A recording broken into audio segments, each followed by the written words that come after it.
ఎందుకు ఈశ్వరుడు ఆ మినహాయింపు ఇచ్చాడో తెలుసా? శాస్త్రంలో ఒక మర్యాద ఉంది, ప్రాణం పోయేటప్పుడు భయపడవద్దు అని. వెళ్ళిపోవాలి, తప్పదు, శరీరం విడిచిపెట్టాలి. ప్రాణం లేచిపోతున్నాయి, ప్రాణాలు, శరీరం పడిపోతోందని అనుమానం వస్తే చడి చప్పుడు లేకుండా వెళ్ళి తులసికోట దగ్గర కూర్చోమని చెప్పింది. తులసికోట దగ్గర కూర్చుని తులసికోట మొదట్లో ఉన్నటువంటి మన్ను నల్లపూసంత చేసుకుని ముందు నోట్లో వేసేసుకోవాలి.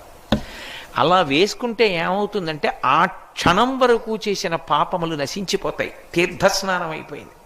ఈ బ్రహ్మాండములలో ఉన్న సమస్త తీర్థముల యందు గురుంకులిడ్డాడు. ఇప్పుడు తులసి కోటను ఒకసారి ముట్టుకుంటాడు ఇలా చెట్టుని. ఎందుకో తెలుసా? యన్మూలే సర్వతీర్థాని యన్మధ్యే సర్వదేవతై. 33 కోట్ల మంది దేవతలు తులసి చెట్టు కొమ్మల మధ్యలో సూక్ష్మ రూపాలలో ఉంటారు. అందుకని తులసి చెట్టు మధ్యలో